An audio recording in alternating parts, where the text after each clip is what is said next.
राम राम भाई सब ने। आई होप सब बढ़िया होंगे। मैं भी बहुत बढ़िया हूँ भाई। तो आज की वीडियो में हम डिस्कस करने वाले हैं भाई, वेल्डिंग की जॉब अगर आपने करनी स्टार्ट कर दी है या आप करना चाहते हो, आप सोच रहे हो इस बारे में, तो ऐसी कौन कौन सी चीज़ें हैं जो आपको ध्यान में रखनी है, या फिर एक तरीके से ये कह सकते हो वेल्डिंग करने के क्या क्या नुकसान है कनाडा के अंदर।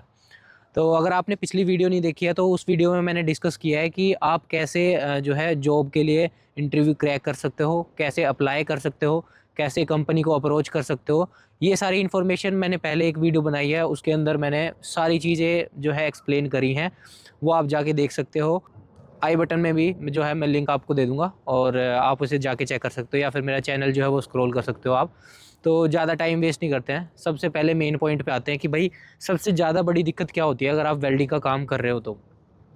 सबसे ज़्यादा दिक्कत आती है भाई, मतलब बहुत ज़्यादा चांसेस बढ़ जाते हैं कि आपके रेस्पिरेटरी सिस्टम में है ना प्रॉब्लम आनी स्टार्ट हो जाती है। प्रॉब्लम जैसे कि जो जितना भी डस्ट होता है, जितना भी मटेरियल आप यूज़ करते हो, चाहे स्टील यूज़ कर रहे हो, एल्यूमिनियम यूज़ कर रहे हो, जब भी आप उसे ग्राइंड करोगे या फिर वेल्डिंग के दौरान जो फ्यूम्स आएंगी वो जो है नाक के थ्रू आपके लंग्स में जाएंगी, और वो लंग्स कैंसर जो है वो एक तरीके से डिज़ीज़ का कारण हो सकती है, यानी लंग कैंसर आपको हो सकता है।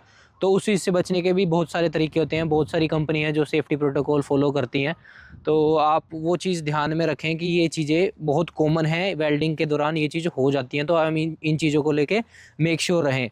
उसके बाद दूसरी जो प्रॉब्लम है वो है आपकी आँखों की दिक्कत बढ़ सकती है कि आपका जो अगर आपका विज़न बहुत अच्छा है, लेकिन वेल्डिंग के दौरान अगर आप हेलमेट अच्छे से यूज़ नहीं कर रहे हो, या फिर प्रॉपर तरीके से आपने जो है ग्लासेस वगैरह यूज़ नहीं करी, तो मे बी आपके जो है विज़न जो है उसमें दिक्कत आ सकती है। तो सबसे बड़ा रीज़न ये भी है वेल्डिंग में। ये दो मेन रीज़न है। उसके साथ साथ आती है आपकी जो है लिसनिंग की पावर जो है, यानी आपकी हियरिंग जो है वो थोड़ी आपको कम हो जाएगी, इन द सेंस कि आपको ज़्यादा लाउड सुनने की आदत हो जाएगी, क्योंकि आपके चारों तरफ ऐसा एनवायरनमेंट होगा कि आप जो है कभी ग्राइंडर यूज़ हो रहा है, कभी वेल्डिंग मशीन चल रही है, कभी कोई पॉलिशिंग कर रहा है तो उसकी आवाज़ ज़्यादा आ रही है, या फिर कटिंग हो रही है। तो इन चीज़ों से जो है आपकी हियरिंग पे भी फ़र्क बहुत ज़्यादा पड़ेगा। तो ये कुछ ऐसी चीज़ें हैं जो मतलब एक तरीके से है ना, ये जो आपकी हेल्थ के साथ कॉम्प्रोमाइज़ कराती है। तो ये चीज़ें अगर आप टेक केयर करोगे, आप प्रॉपर जो है ईयर प्लग्स यूज़ करोगे प्रोटेक्शन के लिए, आप जो है ग्लासेस यूज़ करोगे, वेल्डिंग हेलमेट अच्छे से यूज़ करोगे, उसके साथ-साथ आप जो है कंपनी जो है आपको प्रोवाइड करती है मास्क, तो आप अपना भी मास्क ले सकते हो, वेल्डिंग किट ले सकते हो अलग से, जिससे जो फ्यूम्स होती हैं, जो हार्मफुल गैसेज़ होती हैं, आर्गन होती है, कार्बन डाइऑक्साइड होती है, जब वो वेल्डिंग के दौरान यूज़ करते हैं, वो लंग्स में ना जाएँ आपके, और वो कैंसर जैसी डिज़ीज़ को लाइक ना आगे आपके साथ ऐसा हो कि भई ऐसी डिज़ीज़ वगैरह हो जाए, क्योंकि ये बहुत कॉमन चीज़ है वेल्डिंग के दौरान।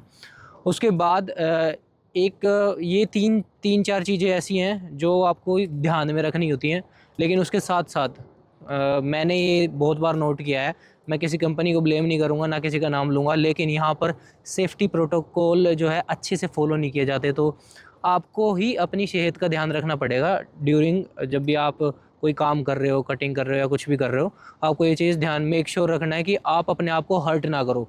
अगर काम नहीं आ रहा छोड़ दो, कोई दिक्कत नहीं है, कंपनी को कोई लॉस नहीं हो रहा, कुछ नहीं हो रहा, आपकी हेल्थ फर्स्ट प्रायोरिटी है।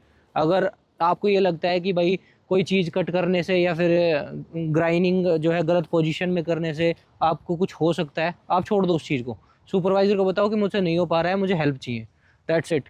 मतलब शरीर के साथ कोई ज़बरदस्ती नहीं करनी, कुछ नहीं करना। तो ये कुछ चीज़ें हैं जो भाई आप देख सकते हो, और सोच समझ के अगर आप इस फील्ड में आ रहे हो, आपने पहले डिसाइड कर लिया, तो मेक श्योर कि आप इन चीज़ों का ध्यान रखें कि हेल्थ के साथ कॉम्प्रोमाइज़ ना करें, क्योंकि बाहर की जितनी भी कंट्रीज़ है ना, चाहे ऑस्ट्रेलिया हो, चाहे कनाडा हो, न्यूज़ीलैंड, यूएस, कोई भी हो, वहाँ पर है ना आपकी हेल्थ फर्स्ट प्रायोरिटी होनी चाहिए।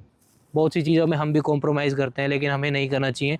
आज हमें चीज़ वो रियलाइज़ेशन होता है ना, बाद में होता है, तो वो चीज़ हो रही है। ज़्यादा वक्त नहीं लूँगा, लेकिन ये कुछ ऐसी चीज़ें हैं जो आप ध्यान रख सकते हो। इसके बाद मैं सोच रहा था कि सीडब्ल्यूबी और जो स्किल ट्रेड है या रेड सील लाइसेंस है, उसके बारे में आपको थोड़ा बहुत बताऊँ। अगर आपको उसके बारे में कुछ जानना है तो वो कमेंट बॉक्स में बता दें, मैं नेक्स्ट वीडियो वो प्लान कर रहा हूँ। अगर आपको वीडियो चाहिए तो मैं वो जल्दी लेके आऊँगा। और भी कोई अगर आपके सवाल हैं वेल्डिंग से रिलेटेड या फिर कनाडा से रिलेटेड, आप मुझे बता सकते हैं। तो आज की वीडियो बस यही थी कि आप अगर इस फील्ड में आ रहे हो तो अपना ध्यान रखो, अच्छे से काम करो। कोई प्रॉब्लम आ रही है, आस्क मी, अगर मैं आपकी हेल्प कर सकता हूँ तो मैं आपकी ज़रूर करूँगा। तो आज के लिए इतना ही, तो मिलते हैं भाई किसी दूसरी अच्छी वीडियो में। तो राम राम भाई सबने।